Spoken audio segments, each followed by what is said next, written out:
Tuning you in now to the LBX Show with your hosts, Christine Buer and Brandon Willey. Brought to you by the LBX Collective, your community to connect, engage, and inspire.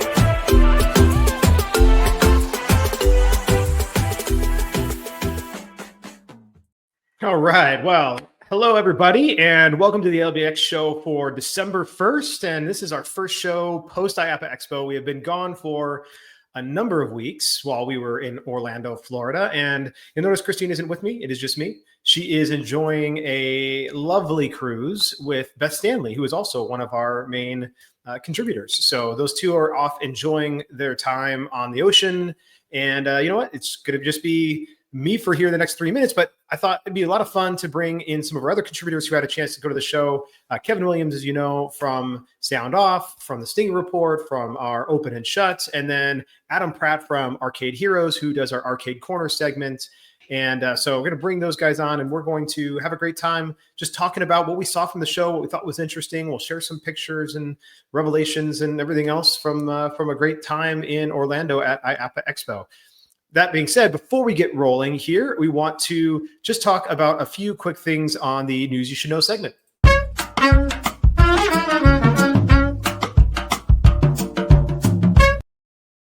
All right, so the first thing I want to talk about is the fact that the LBX Galaxy has launched. So we officially launched the LBX Galaxy. This is an online community for all professionals in the location-based entertainment and experience industry. And you can, if you're watching this, on YouTube or whatever, you can scan that QR code. That'll take you to a form. You fill it out. That'll get you an invite to the LBX Galaxy. And there's a lot of great stuff happening there already. We've had a bunch of members that have joined in the last week. There's some conversation beginning to start there. There's a bunch of courses that you can watch that are available. There's places to stream this type of content and then also get access to other events that are happening in the industry and just generally connect with other professionals in this industry. So go ahead and scan the QR code. Go in there, and if you are just listening, you can go to lbxgalaxy.com to get access to that. So that is officially launched, and we are very excited to bring all of you into that community. We also have a couple events coming up. So the EAG, which is the Entertainment, Attractions, and Gaming Expo in Europe. This happens every year right around the middle of January, and it happens at Excel. It's a big, giant convention center in London. And what's cool about this year is that Kevin Williams is spearheading the Social Immersive Entertainment Expo, which is co-located with the EAG and is in partnership with EAG as well, happening at the same time. And there'll be lots of great education, as well as then other specific vendors that are coming that are in the immersive and social, competitive industry and area. So Kevin will be able to talk a little bit more about that when we first bring him on, but excited about that. So keep that in your calendars. If you are planning to go to London, that would be the ideal time to do that next year. And if you're in the European area, just pop on over and check out the Social Immersive Entertainment Expo at EAG. We also have IAAPA is putting on their FEC Summit 2025, and that registration is now open, and that is happening the very next few days right after EAG. And that is January 19th to the 21st in New Orleans. So very excited about that. May have had a little bit of influence in getting us there at New Orleans, and excited that that is where we are going to be. There's lots of great FECs and LBE venues in and around that area that we will go and tour. Great education, great speakers, and you can register for that now at IAAPA.org on their website as well. All right, so that is it for News You Should Know. We're going to hear a quick word from our sponsor, Intercard, and then roll right into our guest gab with Kevin and Adam.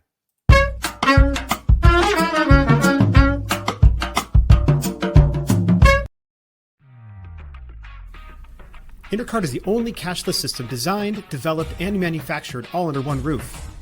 They introduced cashless technology to the amusement industry and have been leading the way for over 30 years. Cashless systems from Intercard increase customer spending, guest satisfaction, and boost revenues by up to 30%. Intercard is so proud to be serving the amusement industry, and if you aren't already part of their global family of customers, they hope you will become one soon.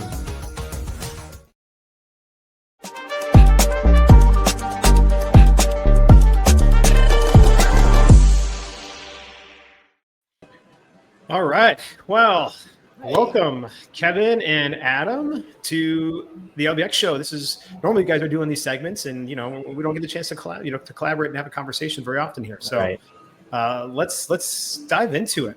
First of all, you're back from IAAPA Expo in Orlando. Tell me, what were your initial thoughts, like just your initial gut reactions to the show this year? Adam? I had a lot of fun. I was probably the busiest that I ever was. For some reason, I always complain that I don't want to miss anything, and I still missed some things afterwards. Where I'm looking through the videos, and it's like, oh man, I forgot this one, or I forgot that one, and so I guess it did surprise me because I was expecting it to not be quite as busy and having such an energetic vibe going into it, just because of how things have been business on the business side for not just myself, but a lot of operators here in the US. And so that was nice. It was kind of like a good recharge to get to that point. Also, where there just hadn't been a lot of arcade news leading up to IAAPA.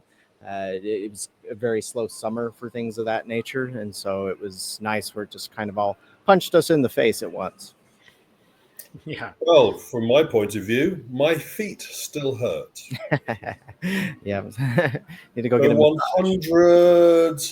a 1,100 exhibitors, indoors and outdoors, as well as walking to and from the various events that took place. For me, it was one of the second most important IAAPAs, and I'll define that a little bit more as we go into it. A lot of interesting things. Fundamentally, I suppose, from where I am as a technologist and a specialist in the sector, the innovation was down, the application was up. That's really what I take away from the show. And I think as we go through, we'll be able to define that a little bit more for our listeners. Right. A lot of 2019 comes to mind. However, that should be qualified with the outside area definitely was not as packed as it was in previous years. That was the one noticeable thing, but it seems like they crammed a lot of stuff inside.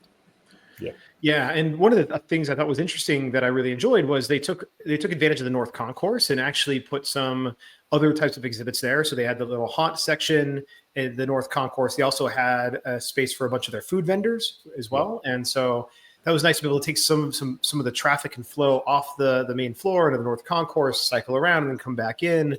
And I thought that was a good use of it. I would totally agree that definitely innovation was down.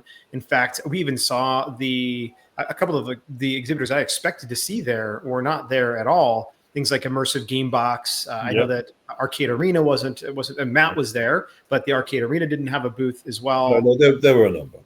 Yeah, and some of the reasons I think were, I'm not going to make speculations around the business. I think part of the problem is that they actually ended up selling out the show floor so early, and there was still even 150 vendors on a waiting list that still couldn't even get in. And so it's very likely some of these companies just didn't get in time, and they weren't able to get a space because the show floor was already sold out. Now, talking about the North Hall, that will be a surprise to a certain number of attendees. I spoke to a number of individuals as they were jumping on their flight going home on the Thursday evening or on the Friday morning, and I turned around to them and said, what did they think of the IP licensing stuff by Sega? What did they think of the scare attraction, the haunted experience, the food attraction, the Quebec area? And they looked, they looked at me down the phone, as it were. They looked at me as if I was talking gibberish. I think our friends at IAAPA on the association side are going to get a little bit of a black eye from how poorly that side was promoted and signed. And signage was an issue at the show, which is always an issue at the show. I'm not quite sure the black eye is warranted because there's only so much you can do. You can only take the horse to the trough. You can't get them to drink. And if you're not going to explore the whole of the exhibition floor, or if you can't explore the whole of the exhibition floor, that's a problem. But I was amazed and impressed by the scare area, the haunted attraction area. I was impressed by the food area, though it was confusing because there is a food pavilion area on the center of the floor hall.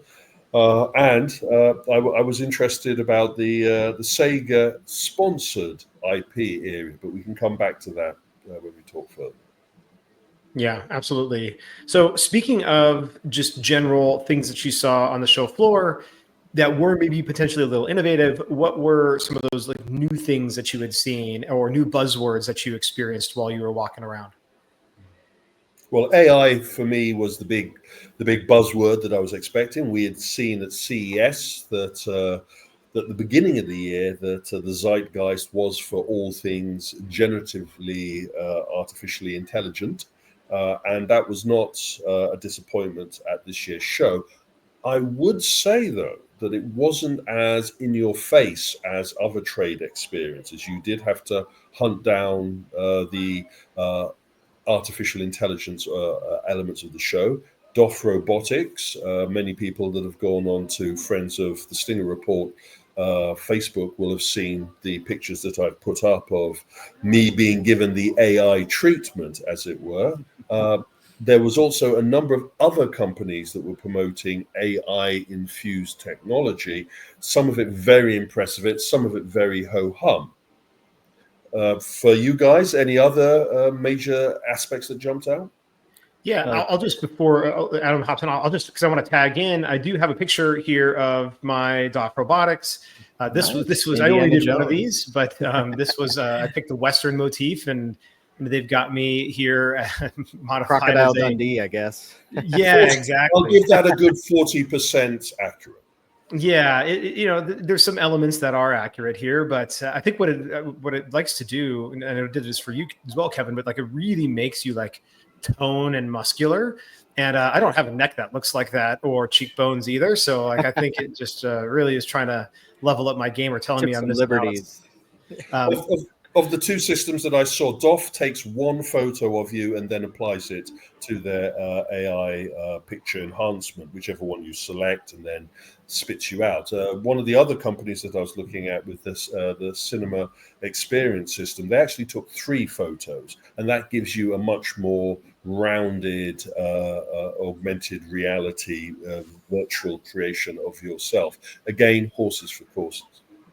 Yeah, and those videos were pretty impressive. This was, I think, maybe the one that we saw together, Kevin.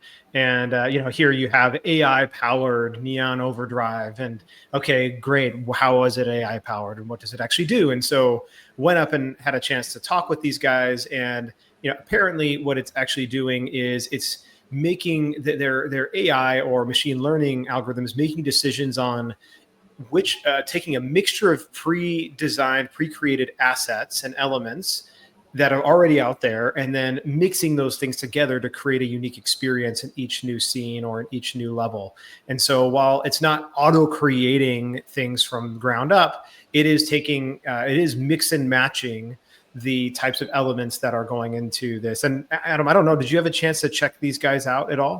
Yeah. Although I remember them explaining a little bit about that, and it kind of sounds like, I guess, procedural generation on steroids. Yeah. But I guess I spent a little more time looking at that odd Gummy Bears and Friends thing since that was going on. I was shocked how long that ride was. Oh, was like, God, is this thing ever going to end? People were ripping off the headset and going off to do other things. Now, we need to be clear about our friends at Over VR Drive, or whatever their name is this week. The name is immaterial. The company and the products may be a little bit familiar, except for the augmented reality. The company previously was known as 360 VR Action, and they had rolled out a number of reinterpreted Chinese VR systems. The company has gone through some restructuring, some changes, some management departures, and now they're focusing themselves very heavily on licensed VR product. So they had the Gummy Bear products there. They had a NASCAR product there that wasn't VR. That was a simulation system. Thank you. And the interesting thing about having an augmented reality, so an AI-powered virtual reality experience there is it kind of opens the door on what we're going to be seeing a lot of. And Adam hit the nail on the head. Procedurally generated would be a phrase that I would have normally used. You do the first slide, you do the second slide, and then you get a program or an algorithm to build in the actions in between that, and you can remove a lot of the hard lifting from the content development process. We're seeing that being applied into mobile games. We're seeing that being applied into slot games, and now this will be the first application in the amusement sector. And I would recognize that NASCAR as being VR 360 Action's former Crazy Speed, I think they called it. Right. System, but at least from what they told me is that Overdrive bought VR 360 Action, is what I was told. I have a number of clients that had previously brought 360 VR products that would like to know when they're going to be delivered. So this is one that will be. Well, I don't know if you noticed that they did put stickers of Overdrive VR over VR 360 Action logos there, so that I noticed that on a couple of I received one version of how things have fallen out between the operation and why this company now exists. Hopefully we'll get a clarification of that, and it will be covered in detail in our Stinger report. Right.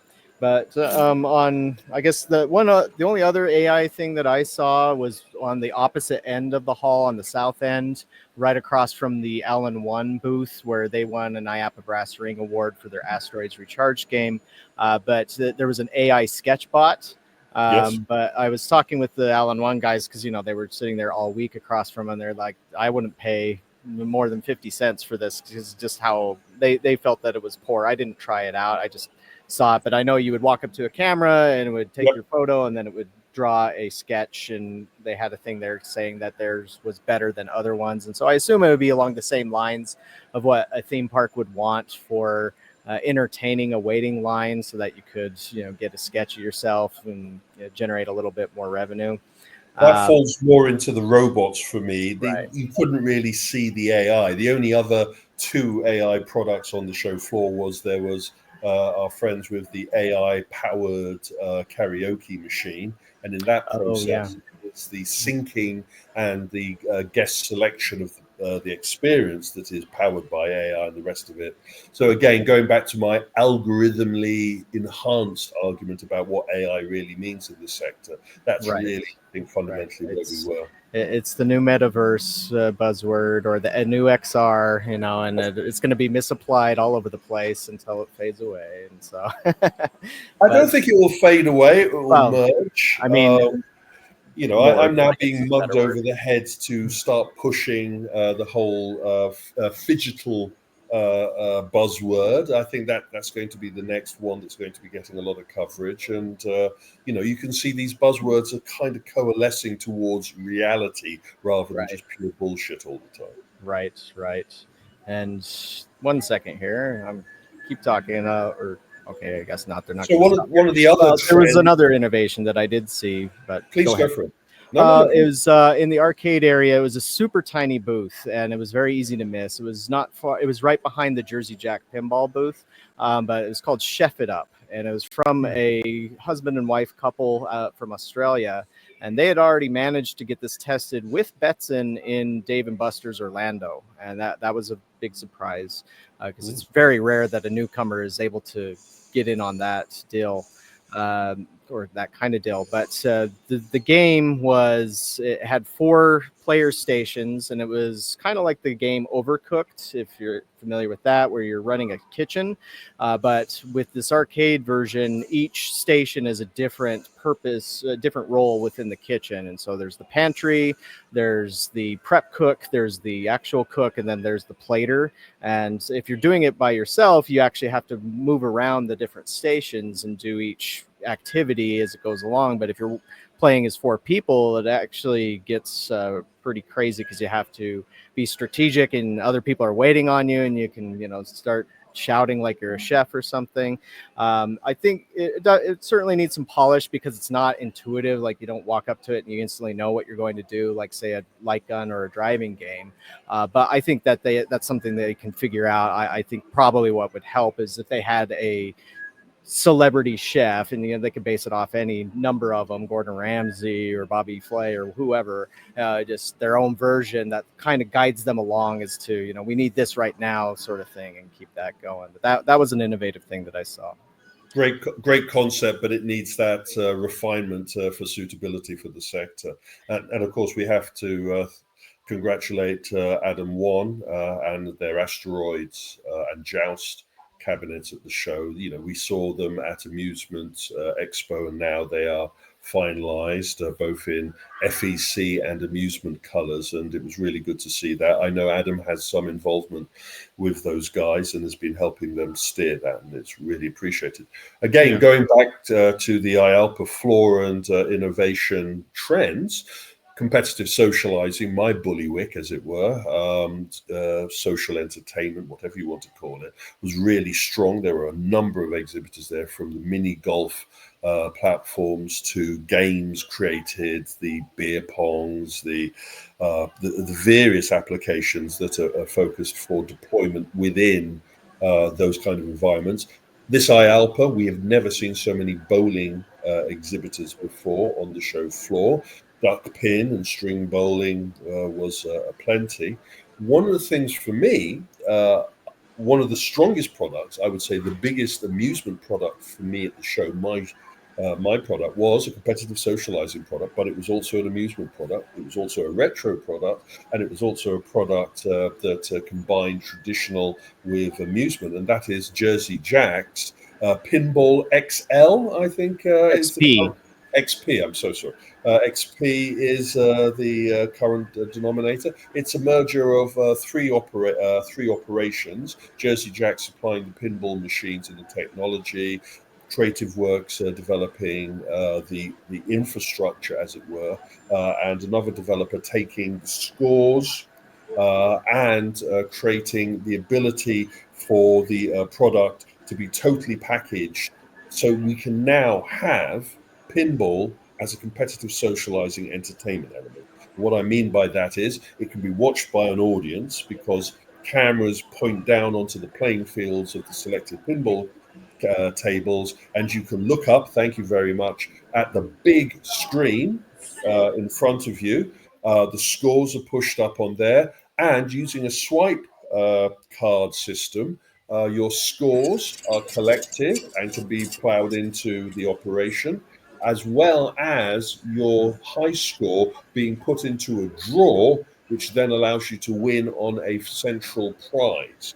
Now, this has capabilities that were not just for amusement deployment, but it can also be now deployed into the retro bar scene and into the family entertainment center, the social entertainment environment. It is a major, major development in the sector. And sadly, a number of people just walked past it thinking it was a group of pinball cabinets. I understand fundamentally that the idea of a camera pointing down on the playing field of a pinball table is an old idea from the sector, but it is one of those things that really has created a compelling experience that was the winner for a number of people who saw it at the show.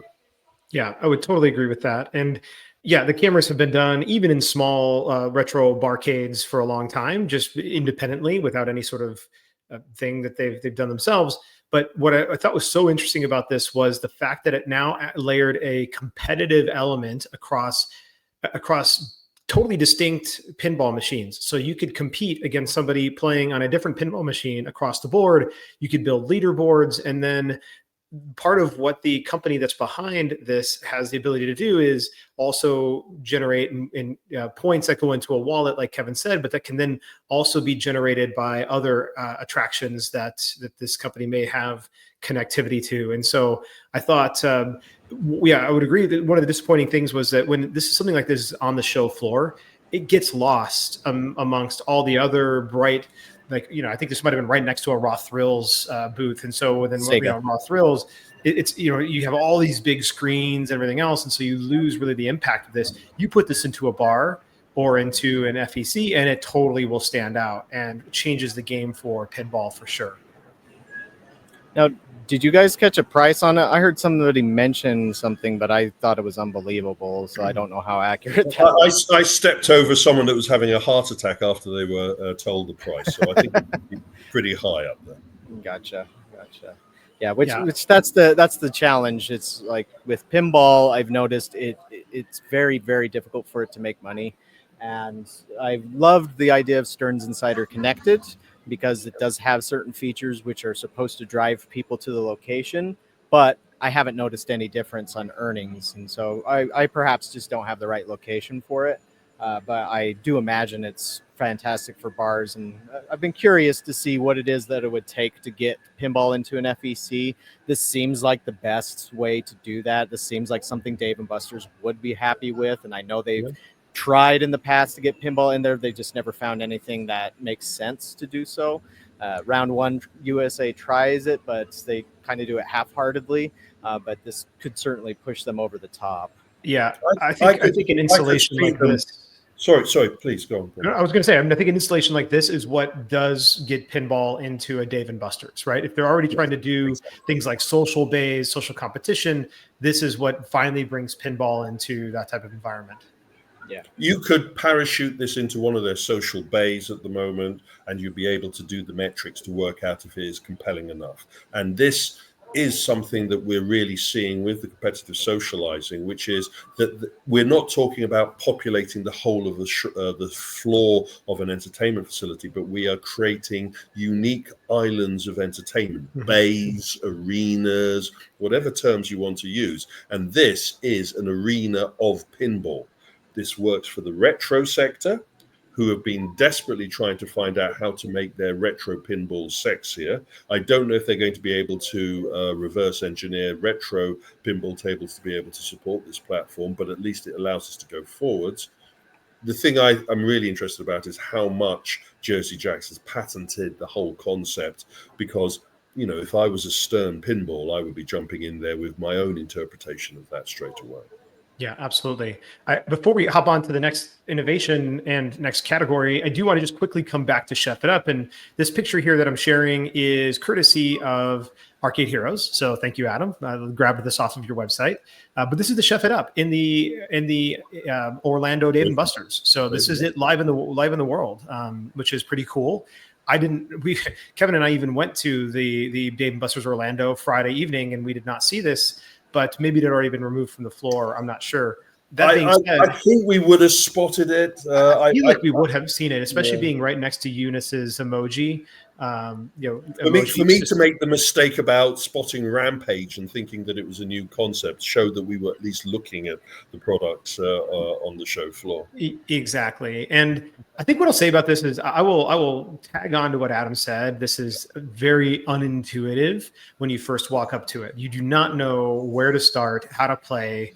And I would say that the color block system that they used was actually very confusing, especially given the fact that if you're a single player and you're moving around from one station to the next, the way that the color blocks were used and then your different mechanics changed from one phase to the next. And it would have taken me at least a couple of times for me to really truly understand and enjoy this. And I may have walked away after playing it once, getting frustrated and never coming back to play it again. So I think that is a problem they have to solve. That being said, my son was on the show floor Thursday and Friday. And when we were talking about this game on Friday with him, he said that he loved it and he had a blast. And, he plays video games far more than I do. And so, maybe it's just a fact that have a more of a mental block to understanding some of the things that should be more intuitive to more kids who would be playing this game. It's the old argument about an independent developing content. This is a very intuitive and interesting concept.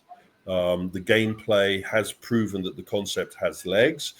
From the information we have, they've had ROI on tests to show that it is compelling. I would argue that they have lots of issues to address with the cabinet design. And sometimes the developer of the game is not the best people to be developing the cabinet. Rule 101 is the playing field should be much bigger than what they actually have there. I would also say their color choice and their cabinet layout. But it's always easy to say that, is one of the jobs that I do. do as a consultant is to get involved in the minutiae of making a concept, a productizable system. I don't think it's going to take a lot of work. I hope that they can find a friendly distributor or manufacturer. Personally speaking, I wish that ICE and these guys would get together in a dark room over a drink, and I think they would come out with something unique. The issue is, it shows that we still have strong innovation, even in the redemption side of the amusement mix. Yeah, totally agree. All right. What did you guys see? If we stick in the arcade area right now, that the general arcade area, how about merchandisers? What do you guys see new on the merchandiser space? Pushers, I would maybe put card battlers in the same type of, that's kind of a tough one. I feel like they're a blend because you play the game to win cards, but then the cards augment the the gaming experience. So, but then, we also obviously have the crane space. Well, Hulk Hogan was on the show floor. So our friends at Prime, a brand new operation, has launched a string cutter style game, but they've gone for a very strong IP using WWC wrestlers, classic legendary wrestlers. So Hulk Hogan had long queues stretching off the Player One booth, which is the distributor that has exclusive representation of this brand new brand. And I expect to hear a lot more about this particular product. For those that aren't familiar with string cutter, it's the scissor system moving out, and then you have to hit the button at the right moment to cut the string, and then whatever is attached to the string you win. And in this particular case, it is a recreation of the wrestling championship belt for the particular wrestler. And there were 3 wrestlers there. Hulk Hogan wasn't the only one. There were 2 other of the famous WWF wrestlers. I would also point a lot of people to our friends at Unis. Unis had a very strong showing at IAAPA this year, and it was part of what I like to call that new wave cabinet style presentation, the high visibility, high quality merchandise products. A number of the Chinese companies were there with their new wave crane machines. So those are the things that I was taking away from the show. And it did leave the traditional North American crane manufacturers in the shade. A lot of them were coming up with excuses to me about why I am spending time looking at the new wave crane machines when we have our own crane machines. And then when you go, well, you don't have the illuminated playing field, you don't have the high visibility, you don't promote the high level merchandise, they can go, oh, we can do that. And then you have to turn around to them and say, you could do that, but you haven't done that. These guys have. Yeah, absolutely. What did you see, Adam? And I know you're so Adam is also operating his arcade on Black Friday. So yes, busy. Keeping it authentic here. So, but from people that when I do the occasional live stream, people say they really like that because they like seeing somebody doing business. It's how dead the arcade is. It's like it's very busy. But yeah, with the merchandisers, I was a little shocked by how many coin pushers there were, or pusher type concepts. I think there's too much that obviously there's going to just be certain ones that are not going to do well. And I was really surprised that a company like LAI would have so many. I mean, they must have data that says that they'll have enough customers that will warrant having 3 new pushers on top of the other 3 or 4 that they still have in production. So that was just a little bit shocking because I figured want to not step on the concern, Adam, is that LAI may be only thinking about producing product for their own Australian facility operation. Yeah, there's always that time zone angle. Yeah. So they know they've got guaranteed purchases of the product from their arcade operators. Though I totally agree with you. Overproduction of products of similar style on your booth seems a little bit dangerous. Yeah, exactly. And of course, they weren't the only ones. Andamiro had Star Wars, which is obviously a big IP. However, at least from my observations in recent years, it's diminished a bit. Yeah. Sorry, 1 second. What's wrong? Yeah, Star Wars is, an IP that you would pay a lot of money for about maybe 3 or 4, 5 years ago, but has been through the ringer, the Acolyte being the latest, blender moment for the Acolyte. But the IP can't hide a so-so redemption machine. How did you find that machine, Adam?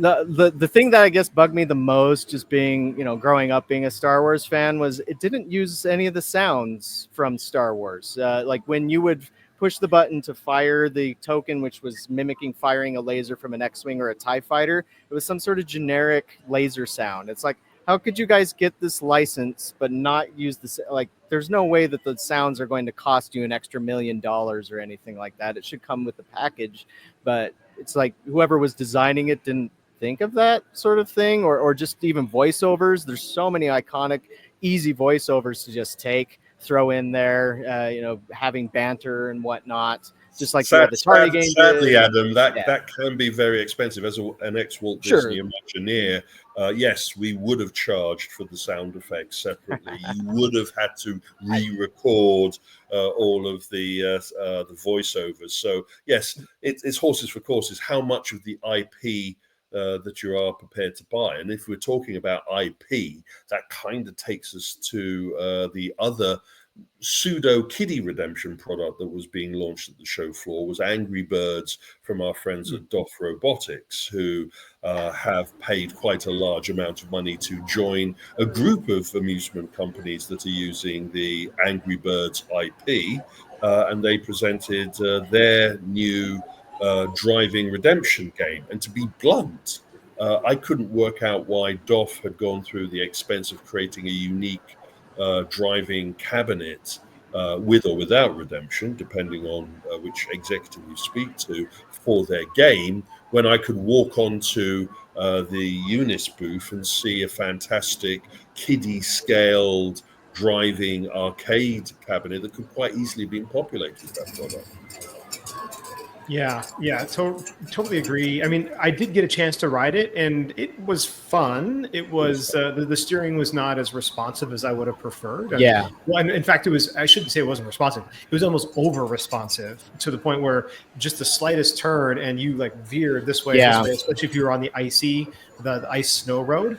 And so I think the gameplay was frustrating, certainly, because I should be able, especially as a kiddie ride, I should be able to crank it and not really have it turn too much. The fact that I had to be really subtle and careful is not going to make a very good kiddie game, especially when what I thought was one of the more interesting parts of the game is that the whole vehicle really did shift on 3 degrees of freedom, and that did make it more exciting, and it bounced. But if it's bouncing and I'm moving, then I'm going to accidentally be turning the wheel in ways that ultimately are going to create a less enjoyable gameplay.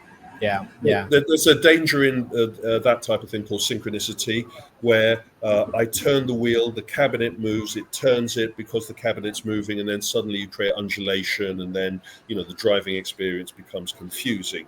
It was a very loose motion base. Before I got on, it was a final production version. As soon as they saw me getting off, it was it's in production. There's still some work to be done. I admire DOF Robotics coming into the market with a new product. My only concern is, will this game be strong enough to stand on its own 2 feet in a very crowded, children's-related racing game basis? We have 2 products from Unis.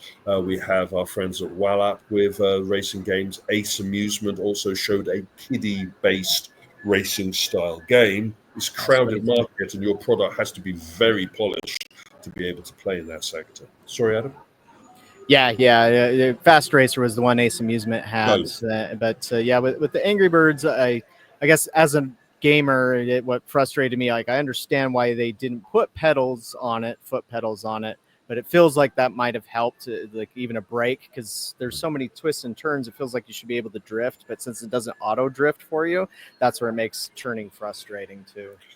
This is a baptism of fire for DOF Robotics. They are known for their motion simulators, the Hurricane 360 VR simulator is a very popular product that is seen at every one of the shows nowadays. They have moved into dark ride experiences. They've created a artificial intelligence Q-line photo capture system. So the company, a Turkish company supported by the Turkish government, is moving very much into broadening their expansion. This particular cabinet is being developed by a Chinese manufacturer under their direction. So this is kind of the blind leading the blind. Everybody here is learning the process, and let's hope that they can capture lightning in the bottle with their first release, because I get the feeling that they want to do other things with that motion base that they've created. And one other criticism I could throw out that did bug me while I played it is how the action buttons are not on the steering wheel. As like even as an adult, it felt like I was reaching far too over to the right, to like constantly keeping my hand on the B button to use that. And the slingshot didn't feel like a slingshot either. Like that confused me the very first time I played it. But it feels like that'd be better as a pinball plunger or something. But then having an action button to use your items on the steering wheel would probably help. So I wouldn't be surprised if we see a reworked version of that come Amusement Expo. Yeah, totally agreed. This almost felt like a prototype or beta that just didn't have enough gameplay on it to really have some of those kinks worked out. So I definitely think we'll see a new version. Keeping in the arcade sector for a little bit, but video and then video arcade, but then moving into VR. One of the new things that hit the floor was Kung Fu Panda, and I did have a chance. Brandon. What's that?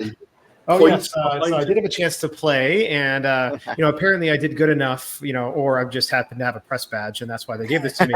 But they did it good enough that I got little Kung Fu Panda guy here, who I think his name is. Yeah, I actually honestly don't even know. I think the name is Expensive Franchise. Yeah, exactly. But I will say, I think this game absolutely could be a redemption game. It definitely wasn't, and was kind of confusing the fact that it wasn't. This is not me playing, by the way. Some poor guy's asses on this video podcast now. Good timing. Yeah, I don't even know who this guy is, but I feel bad. So at least his name isn't out there. It reminds me of that old Korean game. Please raise your hand. Yeah, Kevin, you remember the old Korean game where you had to punch people in the butt? Oh yeah, made me think. And then Tato made it with the stick. Yeah, no, we're not going there.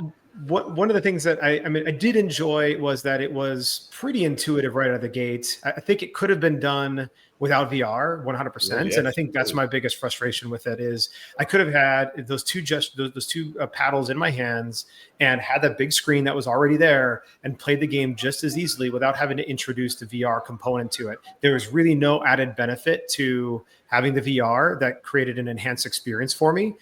Yes, could I turn around? Sure. But all it did is it caused an issue where I walked too close to the screen and I bumped it once and I had to back up and things like that, which would never have happened if I wasn't wearing VR. So the gameplay was fun. It was maybe a little bit almost too easy at some level, but it was fun. It was accessible, and I could easily see it as a fun redemption game without VR. But what was your take on that game and then any other VR arcade games that we saw at the show? So we need to point out that Nightingale Entertainment, the developers, Night Heron. Night Heron. I keep on saying Nightingale. I wonder. Yeah, it's Night Heron. Yeah. So thank you for the correction. Yeah, I hope I've done that in the Sting report. Anyway, Night Heron is constructed from a number of executives that actually come from The Void. So they have experience in VR. They have been developing this particular concept in secret. There was a secret presentation of this cabinet at Amusement 360 back in March. It has been out on test. It has had a baptism of fire while on test, and so they've redeveloped it and they've re-released it. It did originally have the opportunity to have redemption on. That is now not known if they're going to still move forward with that. It's being represented at the trade show by AVS Distribution. And one of the interesting things about it is, from my point of view, is one that fixates on the immersive technology and looking at the different deployments of XR. It's using older gen VR technology. So it's using the older version of the HTC Vive headset and controllers, and that was giving me a lot of problem. That's supposed to be corrected. Yes, they confirmed that there are a number of things that are going to be redressed before they make the final release. I expect at Amusement Expo next year. The issues for me with this system was interesting that it's an upright VR cabinet, standalone or operator-less, depending on which version of the Bob Cooney derivatives that you want to go for. As an operator-less system, you've got to look at it the same way that we looked at the VR Arsenal Beat Saber machine. And it was interesting that these guys have actually also got one of the VR Arsenal game content in Darth Vader's Immortal lightsaber battle game as an alternative piece of content that can be put onto the platform. They didn't show it at IAAPA, but it is available. If you buy this machine, you can get that. It was also next door to the Leo upright standalone operator-less VR system. So, it was still burning the torch for what I call Gen 4 VR applications. Fundamentally, it still needs to go through the ringer. And my biggest concern is that VR didn't bring enough to the table to warrant this cabinet. Brandon? I would love to hear Adam's take, because I totally agree with you on the VR front. I don't think there was any need to introduce VR into that experience, and it could be a much more accessible, repeatable, fast play game without VR. Adam, I'd love to get your thoughts. Well, and I agree with that too. And interestingly enough, I spoke with the location that tested it, because these guys are from Utah, where I'm at, and I actually had lunch with one of them few months ago, and it's where I got some information, found out it was going to be at IAAPA, and that the location test had said that they would like to see how it would work without the VR side, and so they perceived that too, but I didn't hear what numbers were. But what I would say that I did like about it is it did feel like the Void. That's what surprised me. I wasn't expecting it to feel, to me, due to the haptic floor, just like when you would descend in the game or you would ascend, it actually felt like you were on a moving platform, and I wasn't expecting that. Now, obviously, it's not going to be one-to-one because you're not actually walking through a maze, but it does show that they knew how to still get that to work in an applicable, practical way. And but yeah, I agree on the VR side, where it's like I don't know that this is really adding much to it, because with VR, it seems to me like you want to be moving around and you're supposed to be looking up or down and things like that. But if you're just looking in the same range of view as a screen does, then I would say I'd rather have a dome screen. Like there was Panasonic on the floor. I'm not sure if you saw them, that had a dome screen, reminding us of Bandai Namco's tech. But it's like that would probably work just as well and be less likely for you to smack it since it goes farther in. And increased throughput, right? Increased throughput and cleanliness and everything else that goes into the issues with VR. And that's part of the push. Going to the elephant in the room, as it were, VR hadn't really blossomed on the show floor. There was still a reasonable representation of VR from multiple exhibitors there, but there weren't any new innovations, groundbreaking innovations, and there wasn't really a major upswing of new product. The product that was there, we have already seen. Some of us had seen at IAAPA Europe a couple of months previous, or had seen at Amusement Expo quite a few months previous. Now, there are issues here with VR, which is it's gone from the hype and the novelty stage to the proving its value as a product in the market. And a lot of the arena VR products that we saw from Hero Zone or from Hologate were really interpretations and applications, free roaming VR systems, now in a package that's meant to be able to suit every operator's pocket. One unique thing that I did in the VR experience, and I think I was one of only a few that braved the swimming pool that was stuck outside of the exhibition hall was our friends from Ballast, who make the virtual reality water pool and water flume experience. They actually had a demonstration in the outside exhibits, and on the last day, I stripped myself of the suit, put on the available swimming trunks, and did that for a couple of minutes. And it was interesting. The guys pointed out to me that I did it back in 2019. When the last time that they had an outside exhibit, and the experience is still compelling, has improved obviously with the graphics and the experience.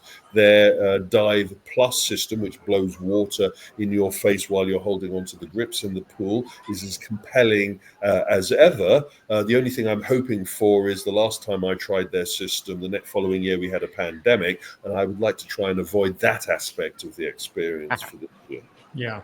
I'm a big fan of the Ballast VR concept. We covered that. I don't remember which episode, but we talked about it on the LBX Daily Show back when we were doing the Daily Show, and really think that what it can do to augment the type of swimming experience is really novel. And kudos to you for braving that. It was one thing I was not able to, or did not make the priority to do. But, I'm a Brit. I can handle the warm enough. The water was warm, but yeah, I don't know if that was due to my pee. Anyway, maybe so, as long as it didn't turn it blue. But oh yeah, that would be a problem. I would add on to one thing that you mentioned there is that I definitely agree with, is how the Overton window has shifted on VR as to where opinions are. I think at this point, operators are saying to themselves, if it's not going to earn as much as a Godzilla VR does, why am I going to spend my money on this? Because I noticed last IAAPA, when Godzilla was announced, a lot of FECs, and I mean a lot, put up their arenas, whether they were Hologates or Omni arenas or something else, up for sale at very fire sale prices, as it looked like they wanted to jump onto something that they knew was going to do very well. And at least from what I hear, Godzilla is that one game, and it's going to be very difficult if you can't produce that sort of number to be able to get the attention. I will argue that Raw Thrills has looked at the other tethered VR motion-based systems, and after their King Kong experience has managed to condense it into a package that is perfect for the average amusement or an FEC operator.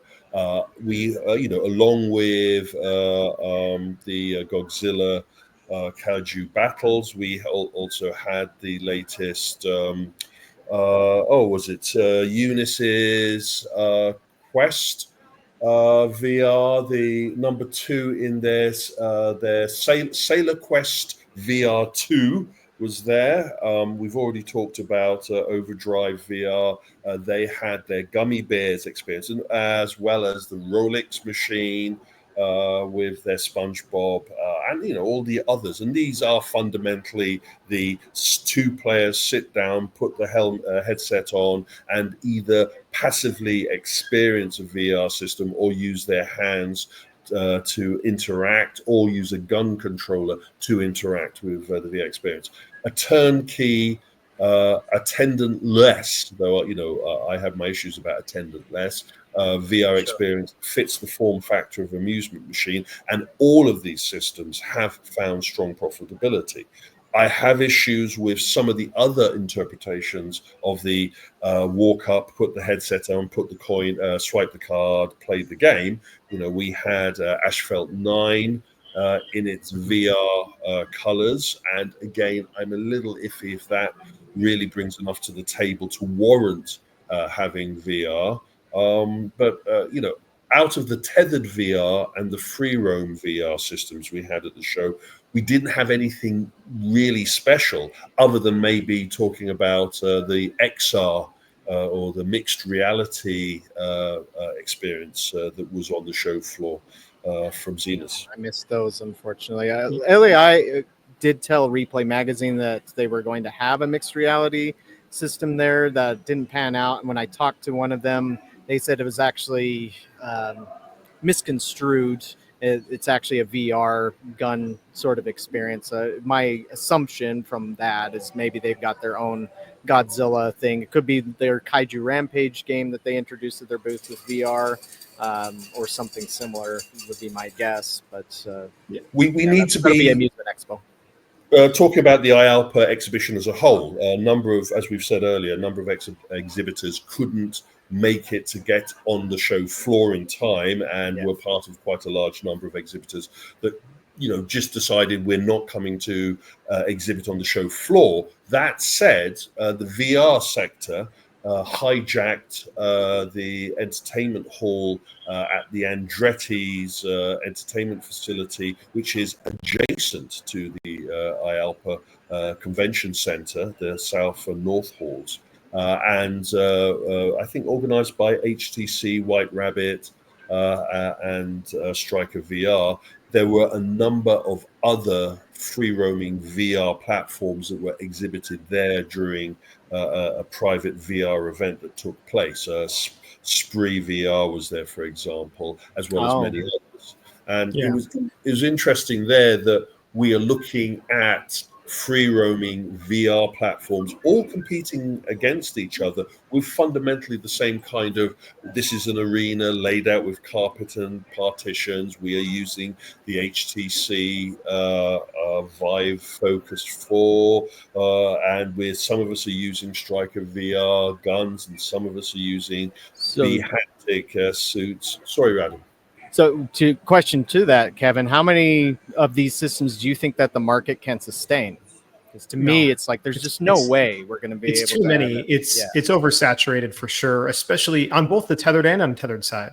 So on the tethered side, I think those days are numbered, as we were talking about earlier. I mean, unless you're talking about in an amusement arcade, category, there's still maybe some space for that, as you guys were talking about. But in the standalone attraction, attended, tethered VR, I think those days are numbered. And if you have a hologate or a holodeck or anything like that, then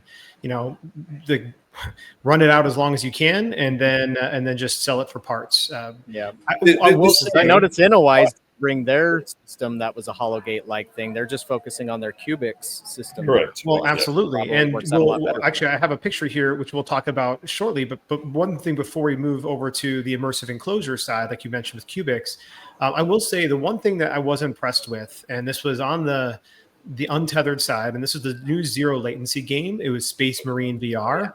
I have not had a VR experience that I thoroughly enjoyed as much as when we actually went to a zero latency installation at Icon Park, because they had this game on display as well at the IAAPA show floor, but it was just a 3-minute demo, and they tried to mix a few things together, and it wasn't the same level of experience. But this was a thoroughly enjoyable VR experience, totally free roam. I've done zero latency before many times, but this Space Marine, which is from the Warhammer franchise, so also IP related, they were able to provide, I think, an experience that was varied, that was just enjoyable, was challenging, was competitive, and really checked all the boxes as far as a high-end premium VR experience. And when I say high-end, I mean what you can charge the consumer for, right? The guest. So it was a high-end premium experience that people would pay for, that can go 20 to 30 minutes. And this is really fundamentally where VR is. We have to say that the hype machine for sticking a box on your head has been thrown into the done that category. And we are now at the point where what ROI, what revenue, what compelling audience attraction is this product representing? And if you're just one of the number of free roam VR systems that all look the same and all use the same color purple in their marketing material, then, you are in trouble. And this is a make or break moment. Unless you can show ROI, return on investment.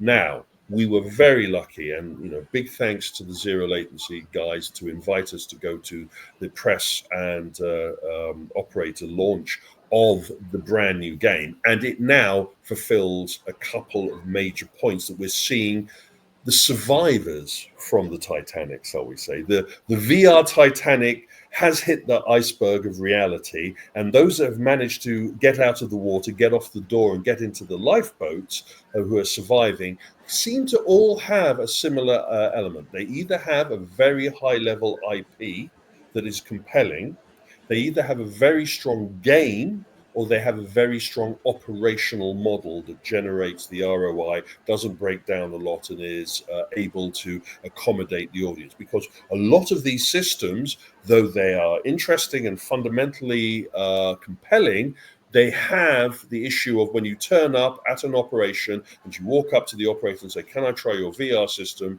They usually say, "No, sorry, it's broken," or "One of the headsets is down," or "We haven't charged it." So those issues need to be thrown away for them to be ubiquitous in our sector. And those that have achieved that have either achieved that through hard work, such as our friends at Holligate, or at Hero Zone, or at Spree, and all of those that have gone through the baptism of fire of taking this nascent technology and beating it into acceptability for location-based entertainment, or have decided to go through the burning process of operating the machines themselves in their own venues.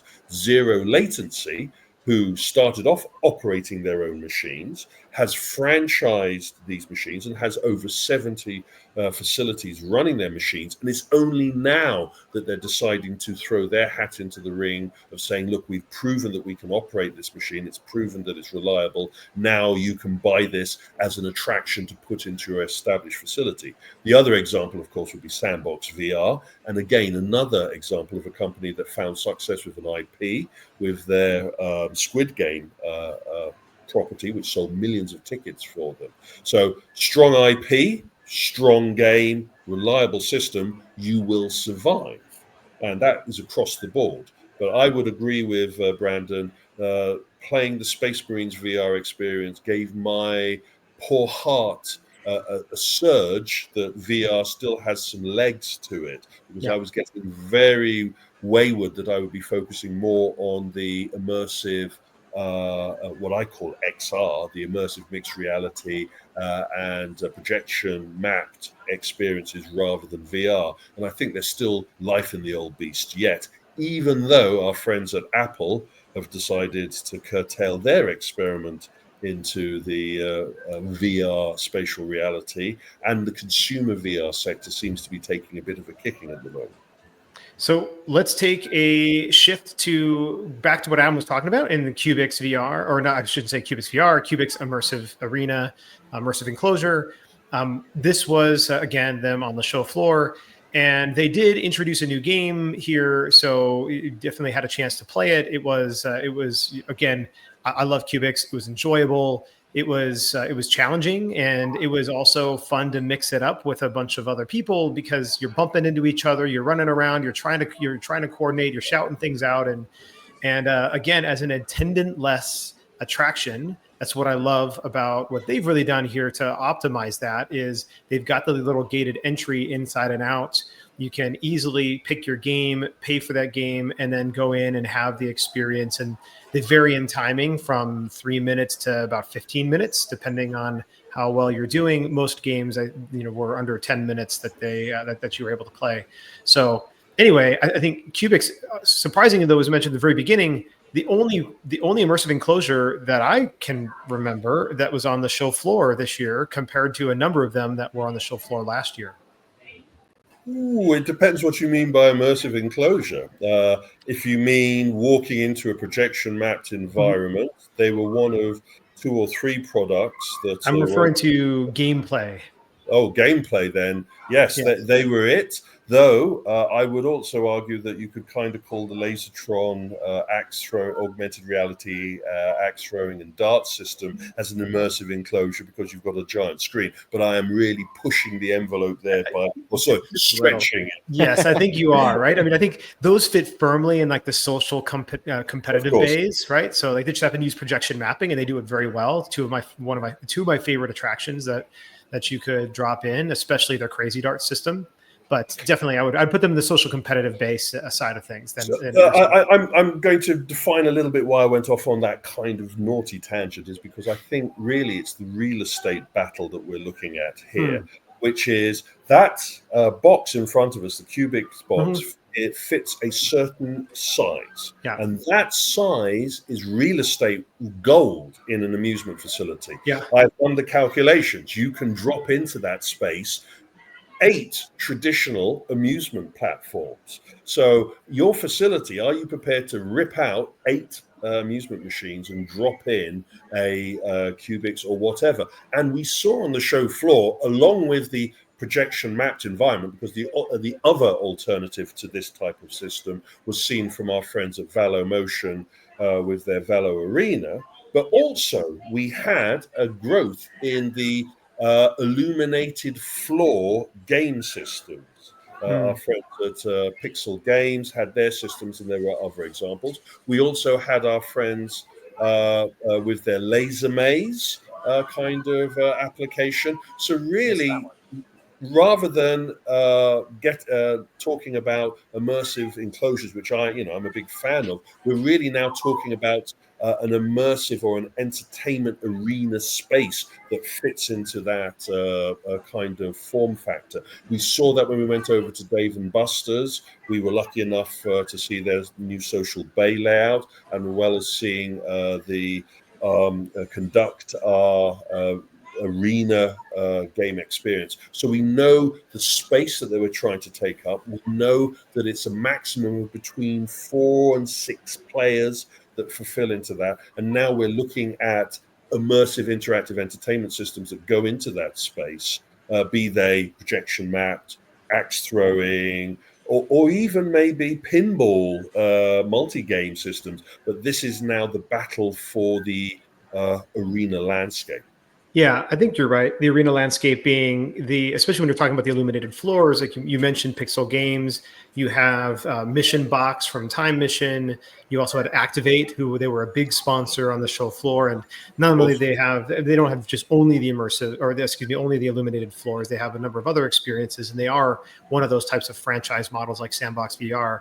But you did have that, and the Valo Arena is a different type of model. And then you also have the Moment Factory, who they themselves were on the floor, but they weren't talking necessarily yet about their new illuminated floor gaming experience, which I think from an arena standpoint and from a square footage standpoint is really interesting. And I think we'll see some social competitive venues opening up that are based around the Moment Factory model and their gameplay. I do know that there is a certain bowling franchise that has a number of locations that will be implementing the Moment Factory experience. I just don't know if that can be mentioned yet. So I am excited to see that come out. For transparency, I am a consultant working with a number of the companies that we've mentioned, and Moment Factory is one of those companies that I'm doing some consultancy with. I won't go into too much detail, but we will be hearing a lot more about that soon. Yeah, excellent. All right. Anything else on the immersion side that we saw that was interesting? Because I would love to move into a couple of other categories. We saw some really interesting things on exertainment. Mini golf had a big lift this year compared to even the last few years. So would love to make a shift there, unless there's anything else that we want to call out on the immersion side. Nothing I can think of. All right. Well, let's jump in, and I guess I'll make a small transition because I did want to just mention I did have a chance to go check out Alterface and their demo. I was underwhelmed significantly by what they were trying to do. I do appreciate what they're trying to do with the different ways to interact with screens, but I am hoping to see some of the stuff evolve over time. Again, just new ways to interact with digital screens and creating that phygital environment that you were talking about earlier, Kevin. I just think that they're not quite there totally yet. It seemed almost more like a CES style prototype demo than it did feel like a fully baked product. This is the garlic in the vampire convention moment, really. When I come from a video game background that then migrated into the theme park and attractions and amusement sector, and it has been an obvious application that agency is a compelling addition to all large and mid-scale theme park attractions. We see the perfect example of that with the Mario Kart experience at Super Nintendo world, and we are now seeing most dark rides now going down the Sally dark ride path of having, a shooting gallery capability with screens. Triotech announced at the show that they have a number of major new dark ride experiences building upon their interactive experiences. Our friends at Alterface have their selection. Lasertronics had a big announcement at IAAPA Europe that they are installing a dark ride with shooting digital screen experience. This goes to the phygital that I'm talking about. You're in a physical space with a digital experience, or digital game experiences are being placed into a physical space. And one of the announcements that took place after the show was, of course, that our friends with the Minecraft property are going to be developing theme park and location-based attractions based off of the Minecraft environment. I'm a little bit interested about where all of this is going, really, how many IPs and how much interactivity is going to be done with this type of approach. But to the point in case, when you see these kinds of interactive game attraction experiences, it then becomes an argument about how good the game is compared to the attraction.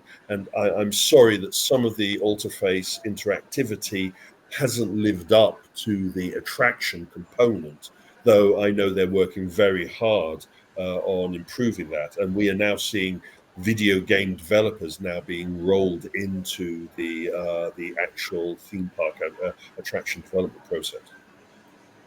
Yeah, absolutely. All right, I want to talk a little bit about exertainment, and this is not a new category necessarily, but I think it's an evolving category. And while some of the things that we'll talk about here have been out for a few years, it was something that I really enjoyed getting a chance to put hands onto, or feet onto, so to speak. And so one of those groups was CSE, and really enjoyed both this. I think they won the brass ring in 2003 potentially, and then this is one where you sit down, you're seated in a bicycle. So, and you're pedaling, and you have two little buttons on your handlebars that you're holding onto, and that's what turns your left and right. And obviously the pedals control your speed. And it's basically a standard karting game. They have a number of other experiences as well, but this is like a standard karting game. And then they have the treadmills that you do basically the same thing, but you're running. And they had a couple of where you're like a pizza delivery guy and you're running around. They also had the standard race games, and you are competing with others. So the faster you run, the faster your guy is moving around, and there's a control element to it. I've got a little video here that I thought I would show of my son running with a few other kids that just happened to be there as well. And I thought it'd be fun to give that a watch real quick, just to see what the experience is like.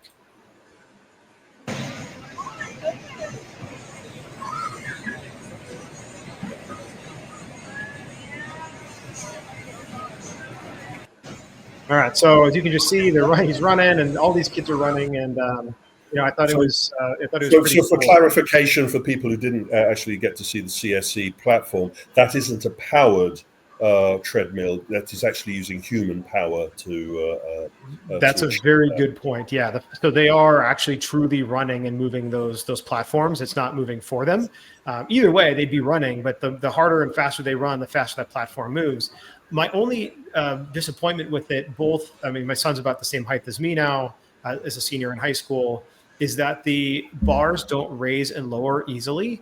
And so as an adult, I had to lean over and run while I'm leaning over and like almost leaning on it like as crutches, and I'm like running like this, versus being able to just run upright. And that would have been a much better ability to just move it up and down depending on the height and size of the kid. Or just have the bars at an angle and you grab it at the appropriate angle for you. It's an ergonomic. Right. The issue is like the bars I have, there are left and right buttons.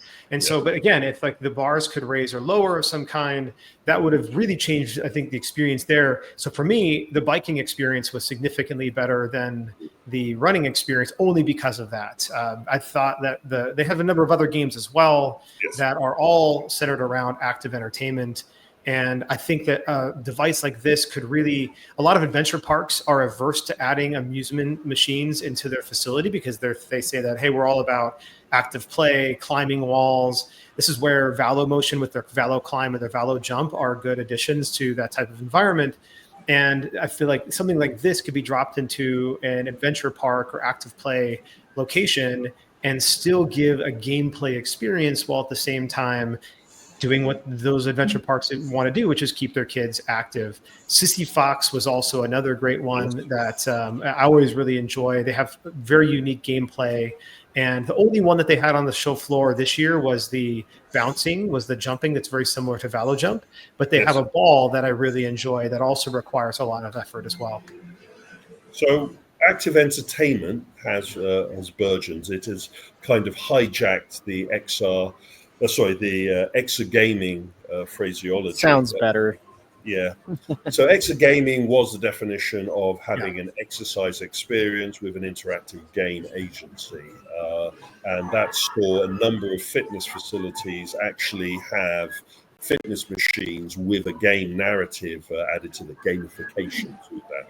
Well, as we know, COVID wiped out the gym business, and now active entertainment is re-emerging as the new way to get people off their sofas and active and compelling entertainment. At IAAPA, we did see Valo Motion, which is famous for their trampoline, their wall climbing, and also their mixed reality physical experiences. Of course, CSE, as Brandon has just shown us there. They also have an interactive wall system, which is computer vision, placing you into the game experience. And then, of course, Sissy Fox. And there was another company there whose name escapes me, which was, again, another kind of jumping on a system and being represented into the video game. All of these platforms are active entertainment. All of them build up a sweat while being played, and all of them logically should be considered by trampoline and active entertainment facility operators as adding a new game element to their entertainment environment. And part of the reason that a lot of operators have been stuck on the fence about applying these type of systems is because they don't want to put their hand in their pocket, because they feel that if it ain't broke, don't fix it. But now they are seeing that their competitors and other venues are now adding a exergaming or an active entertainment element to their mix. They're starting to do that. And we're even seeing a reverse, where family entertainment centers are now actually thinking about adding this type of system. And to that real quick, there was two different companies that had an arcade product that has a personal trampoline. Yes. Coastal Amusements has Jump in Space, which they debuted last year, but I never saw anybody playing it. But at this show, I saw people playing it all the time, particularly adults. And then Jet Games introduced Quick Bounce, which was a much different video game. Still has redemption features, but I filmed the kid really going at it on that one, and it kind of stopped me in my tracks to watch them play that, just like that the treadmill and the bicycle one did when I came across that when I was leaving the show one of the days, and was like, oh wow, what's this? But there were people, even though the show was closed, there was a bunch of kids playing it still, and so it definitely draws people in more. And we saw Bandai Namco launch at the Japanese Amusement Expo show a couple of days before IAAPA. They have a pedaling pizza delivery. Yes, bike dash delivery. Yeah, which I've heard it's not been testing well out here, but maybe they're retooling it. It's still hard to say where that'll go. But yes, that's bringing back their old prop cycle idea and gamifying exercise. And so I think... And one of the best examples of an active entertainment amusement system that is seeing a major resurgence is the music game systems. And we had our friends at Step Revolution with their Step Maniac system, and we even hearing rumors that Konami are going to be shipping over their Pump It Up, their Beat Mania, and then we also have Andamira with their Pump It Up products, which are also highly physical. And as we walked through the show floors, there were a number of sweaty players playing these music games. Taika no Tatsujin had people melting. Oh God, yeah. Yeah. Yeah, and I think one of the things I appreciate about the shift in naming from exertainment to active play is that, first of all, kids don't want to exercise. Like if you ask a kid if they want to exercise, they're going to say, no, I don't want to exercise. But kids love to run and they love to be active and they love to climb. They love to do all those things. And they also love to game and be competitive with each other. And so I think if you use something that doesn't look like an exercise device necessarily, but has a video screen and something that they can go like that, every time I walked past the CSE booth, it was busy and packed with kids playing and running and and exercising, right? But running basically. And so why not take what kids need to do, which is run and do all the things that they just want to do naturally, and apply it towards a gaming experience? So I think that was a really interesting shift, and I would like to see more of these groups like Jet, etc., producing games that are infusing some sort of active play with their gaming environment. So I want to talk a little bit about mini golf, because I feel like mini golf, while has been around for a long time, obviously in this industry, it's been more of the traditional type of grass and turf type golf. And maybe you had blacklight mini golf as well that began to change things, and some artwork infused mini golf. But this really seemed to take, and it was probably Putt Shack that started some of this shift, but from the what I'll call the mini golf stands, or the independent things that could just be dropped into a specific space, those things absolutely exploded. We had Lucky Putt by Creative Works, AGS, I can't remember the name of their particular product. We had HoloViz and their Golf 360, which I have a picture of here because frankly, I thought it was the most impressive from the type of visuals that you got with the space. So they had this really nice looking backdrops that were tied in with the theming here, some interesting gameplay as well, and everything was automated with the sensor inside the ball, so Yes. it knew where it was. And then they layered on top, which they didn't have to do, but they added screens to the top of their backdrop that had animations that moved depending. So when you hit the ball, it tracked the ball, and like a little guy on a motorcycle ran and then jumped over the top here and then landed on the other side, right? So like it added a whole interactive element to it, which I thought was pretty impressive. And A little bit like bowling. what were your thoughts on the mini golf front here at the show? Well, we have to understand that you're quite right that Putt Shack is kind of the launch pad, and these are not just mini golf. This is technology infused mini golf. Yes, very true. So we have a Mixed reality mini golf. We have tracked balls or tracked player actions through these experiences, and all of the major manufacturers of these systems converged on IAAPA for the first time, really. So we had from Creative Works with their system, Greenspan, HoloViz, and the list goes on, Juravision. All of these systems are fundamentally entertainment attractions. So that real estate that I was talking about previously being taken, that arena space being taken over for a central 8-player game experience, or 6 or 4-player game experience, we're looking at twice or 5 times that space being taken over by different holes for these mini golf experiences. And it has really spun the technology from being about having a fun gamified mini golf experience to having a fun gamified social entertainment experience. And what I mean by that is food and booze being rolled into that. So all of these mini golf holes or courses have to have the table nearby where you put your drink while you make your play. And it's an interesting aspect about competitive socializing is that the majority of the games that are falling into the competitive socializing genre are games that have a pause between where you can pick up your drink or take a finger food in between the playing action. That said, I have an issue, the same way that I have an issue with the multitude of VR arenas that were shown on the show floor. We also have a multitude of gamified or technology-infused mini golf or crazy golf systems. And I think we're going to be seeing a baptism of fire where out of the 9 or 10 systems that are available internationally from various manufacturers, we're going to be breaking down to maybe 3 or 4. Yeah, I totally agree with you. And what's interesting is they're not varied significantly at all. They have a very similar look and feel, wood, some LED lighting strips around it. And this is one of the things why I thought HoloViz for me stood out, was because they had the actual screen, like live screen element tied to the actual gameplay, which I didn't see have at any of the others. Now, look, is that sizzle versus steak?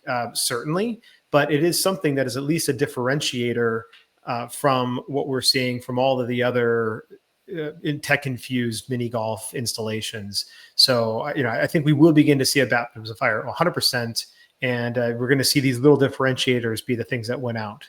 One of the differentiators is the ability for flexibility and the ability to create a package that fits the need of the market, rather than you forcing an operator to start pulling out real estate.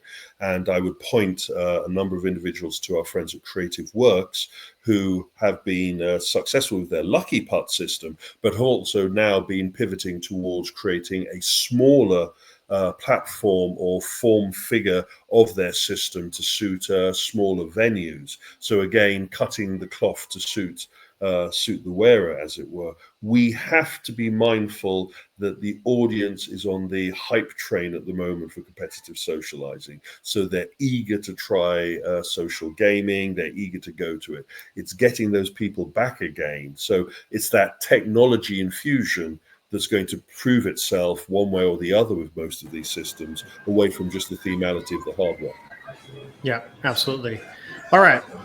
That wraps up Ditto. our little thing on mini golf here. But what I want to do is give each of you a chance to give a 1 minute final thought on your experience at IAAPA Expo and what gets you excited about this next year coming into 2025 with our LBE industry.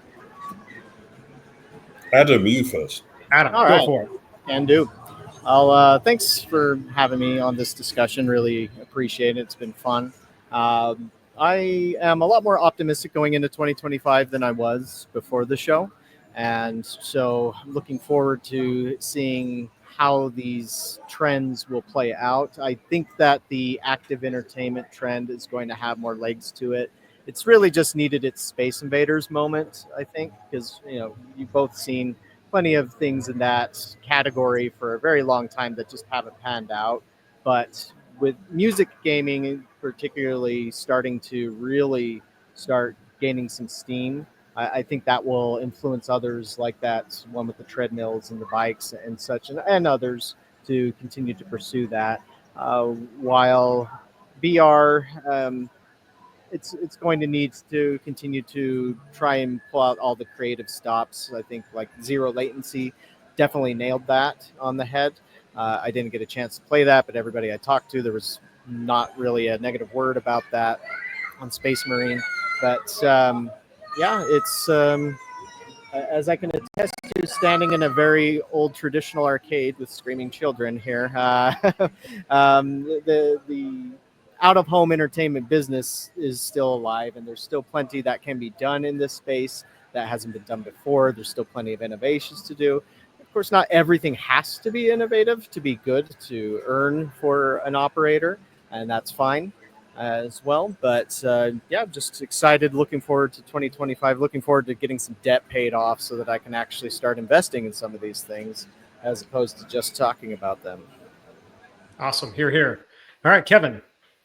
Well, again, thank you, Brandon, for having us on. A very enjoyable conversation as always, and congratulations on your fantastic speakeasy booth during the show. My liver sends its regards. It made up for the pain from my feet for the pain from the liver.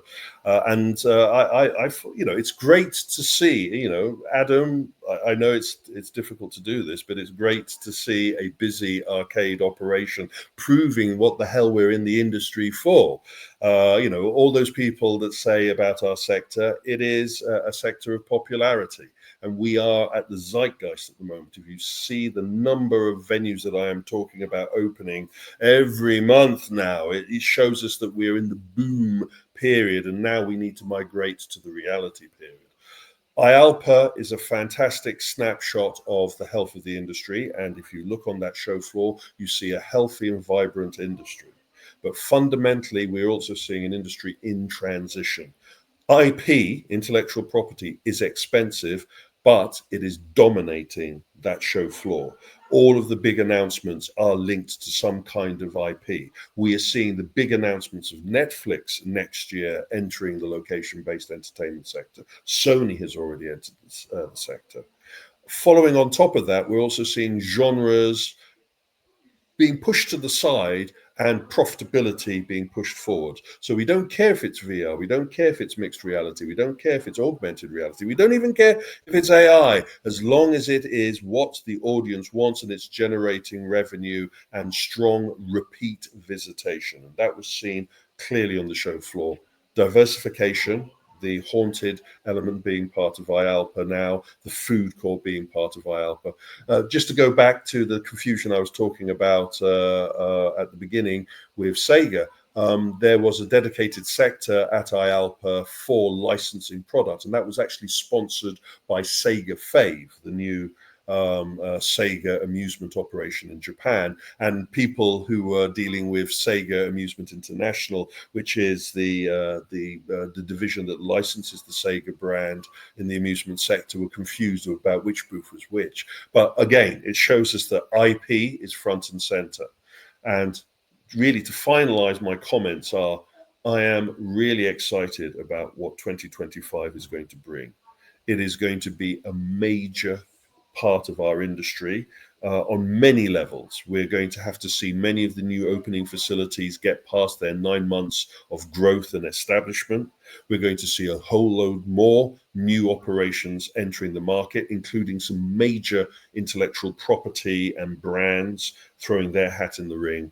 And finally, we're seeing an industry that is generating money amongst a doom and gloom kind of feeling about the inflationary experiences. We in the entertainment industry offer a ray of sunshine for our audiences as well as our investors. Yeah, absolutely. I couldn't agree more with everything both of you have said.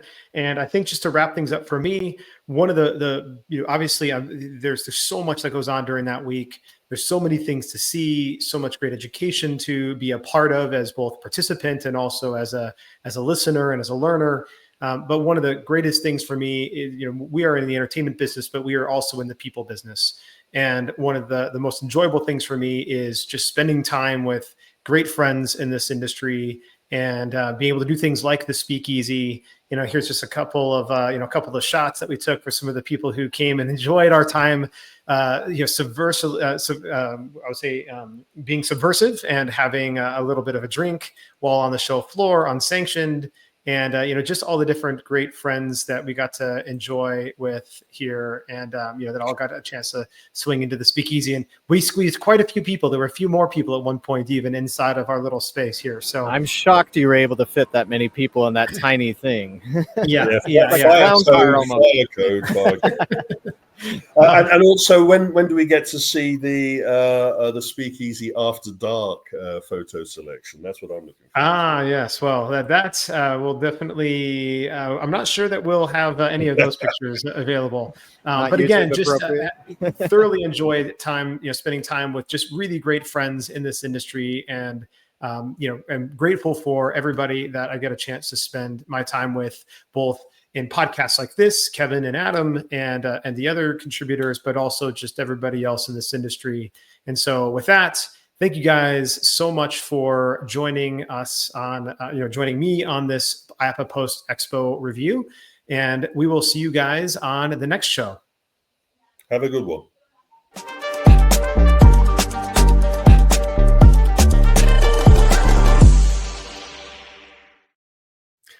All right, everybody, that wraps up our LBX show for December 1st and our post IAAPA Expo review. Again, thank you so much for tuning in, and make sure to subscribe and stay tuned to the next one coming down the line. I will leave you with a word from our beautiful and amazing and incredible sponsor, Intercard. Intercard is the only cashless system designed, developed, and manufactured all under one roof. They introduced cashless technology to the amusement industry and have been leading the way for over 30 years. cashless systems from Intercard increase customer spending, guest satisfaction, and boost revenues by up to 30%. Intercard is so proud to be serving the amusement industry, and if you aren't already part of their global family of customers, they hope you will become one soon.